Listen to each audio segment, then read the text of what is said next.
یہ موت کو برا جاننا یہ اہل یہود کا طریقہ ہے. اللہ سبحانہ و تعالیٰ نے دو مقامات ہے. پہلا مقام سورہ بقرہ شریف فرمایا کہ اے میرے حبیب صلی اللہ علیہ وسلم وَلَن يَتَمَنَّوْهُ أَبَدًا بِمَا قَدَّمَتْ أَيْدِيهِمْ وَاللَّهُ عَلِيمٌ بِالظَّالِمِينَ. کہ یہ جو کہتے ہیں نا کہ ہم ہیں جنت کے وارث،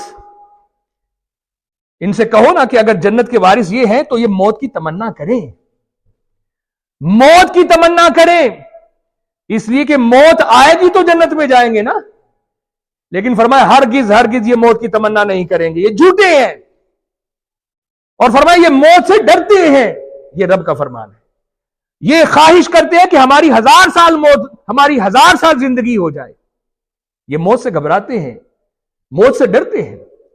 اور اسی طرح میرے معزز سامعین کرام، یہ تو اہل یہود کے ساتھ خطاب ہے. اگر کوئی مسلمان بھی برائیوں میں گرفتار ہے، نافرمانیاں کر رہا ہے، اعمال بد کر رہا ہے، تو وہ بھی موت سے ہی ڈرتا رہتا ہے. موت سے ڈرتا رہتا ہے، اس لیے اس کو پتا ہے کہ میں نے کیا کمائی کی ہے، کیا آخرت کے لیے میں نے اکٹھا کیا ہے، کیا آخرت کے لیے میں نے نور حاصل کیا ہے. وہ ڈرتا رہتا ہے. مومن نہیں ڈرتا. اور پھر سورہ حدید کے اندر اللہ سبحانہ و تعالی نے پورا نقشہ کھینچا.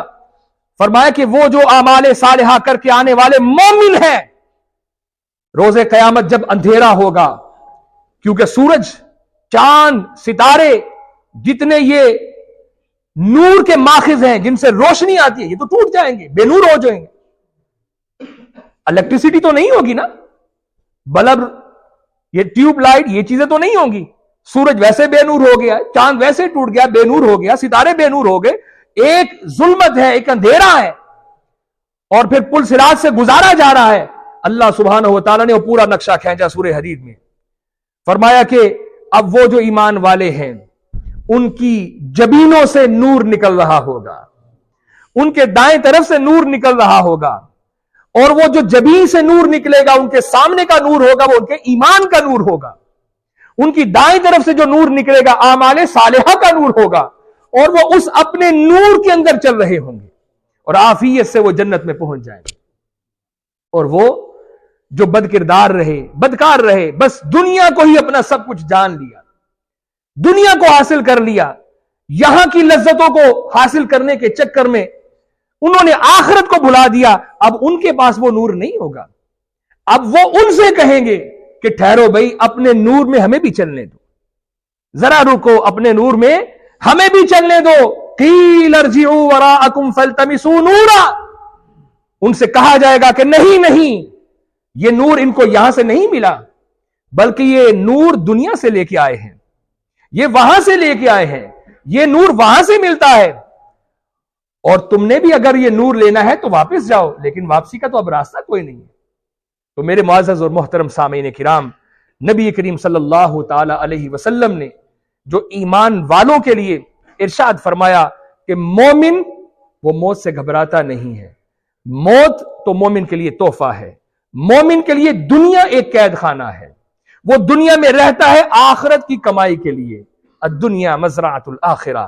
فرمایا کہ جو دنیا ہے نا، یہ کھیتی ہے، اس میں جو دانہ دونا تم بوگے، آخرت میں وہی فصل سامنے آئے گی اور اسی کو تم نے کاٹنا ہے.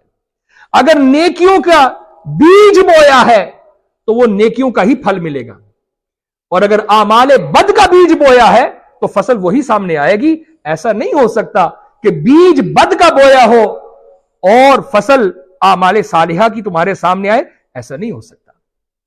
اور پھر اللہ سبحانہ و تعالی نے وضاحت کے ساتھ فرما دیا کہ ایسے مومن جب آئیں گے، اللہ اکبر، وہ میری ملاقات کے شوق میں آئے ہیں، مجھے بھی ان سے ملنے کا شوق ہے. فمن کان یرجو لقاء ربہ فلیعمل عملا صالحا ولا یشرک بعبادۃ ربہ احدا. صرف اللہ نے فرمایا کہ ہاں مجھے بھی شوق ہے تم سے ملنے کا، اگر تم بھی شوق رکھتے ہو صرف یہ 3 کام نہ کرنا. 3 کام. نمبر 1، شرک نہ کرنا، میرے ساتھ کسی کو شریک نہ ٹھہرانا. ایاک نعبد و ایاک نستعین ولا یشرک. شرک نہ کرنا، مجھ سے مدد چاہنا، صرف میری عبادت کرنا. نمبر 1 یہ. اور پھر فرمایا اللہ اکبر، اعمال صالحہ کرتے رہنا. قرآن تمہارے سامنے ہے، اس کے اندر جو کچھ میں نے ہدایت دی ہے بس اس کے پیچھے پیچھے چلتے رہنا.